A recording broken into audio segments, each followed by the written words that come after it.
హరే కృష్ణ. ఈరోజు baby కార్న్తో chat చూపిస్తాను.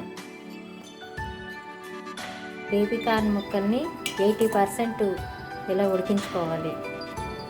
స్పూన్తో నొక్కితే కట్ అవ్వాలి. బేబీ కార్న్ ముక్కల్లో నీళ్లు తీసేసి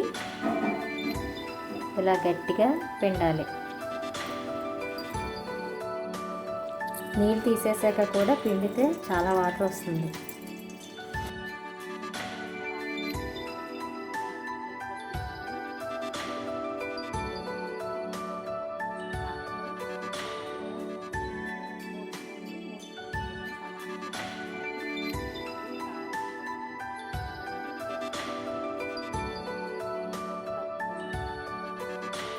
ఇలా పిండి కలుపుకున్నాక పిండిలో ముక్కలు వేసి ఇలా నొక్కుతూ కలపాలి.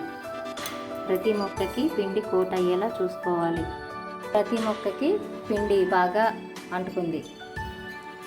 ఈలోపు బాండీలో నూనె వేసి వేడి చేసుకోవాలి. ఈ ముక్కల్ని ఇలా ఒక్కొక్కటిగా వేసుకొని వేగించుకోవాలి. ఆగండి, ఇంకా అయిపోలేదు. పచ్చిమిరపకాయలు, కరివేపాకు కూడా వేయించి వేసుకున్నాం. Beautiful baby corn recipe ready అయింది.